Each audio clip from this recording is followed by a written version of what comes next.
Iga na nakawan na nga ng cellphone, nalimas pa ang laman ng e-wallet ng isang lalaki sa Maynila. Pati ang bank account ng biktima na gamit ng mga suspect para makapag-loan. Saksi, si Emil Sumangil, exclusive.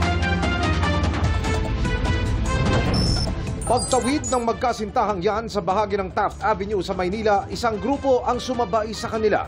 Mabilis ang galaw ng grupo na ang pakay pala, magnakaw. Bag ko po that time, di nakasara ng maayos, nakita nila.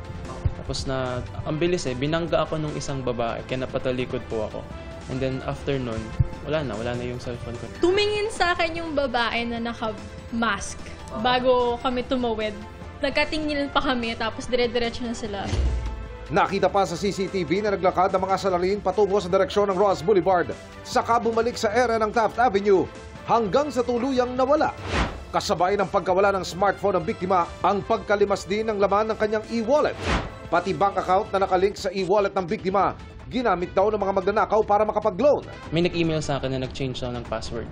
May transaction na nangyari na nag-withdraw sila ng first amount was 40,000 and next amount is 49,000. Nag-apply sila ng loan amounting to 25,000. Ang bilis sila na bypass yung cellphone. Within 2 hours nakuha nila lahat ng details and everything. So medyo di siya normal na pickpocket incident. Sabi ng kasintahan ng biktima, maaalala niya ang salarin pag nakaharap niya. Ipinagbigay alam namin sa MPD ang insidente at nangako silang tututukan ng kaso.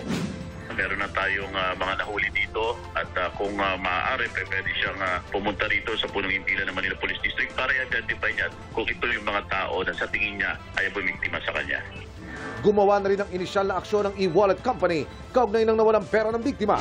Paalala pa nito, agad ipablock ang SIM card kapag nanakaw ang cellphone, ipasuspend din ang mga banking, e-wallet at e-commerce account. At i-report ang insidente sa anti-scam hotline na 1326. Para sa GMA Integrated News, Emil Sumangil ang inyong saksi. Mga kapuso, sama-sama tayong maging saksi. Mag-subscribe sa GMA Integrated News sa YouTube at para sa mga kapuso abroad, samahan niyo kami sa GMA Pinoy TV at sa www.gmanews.tv.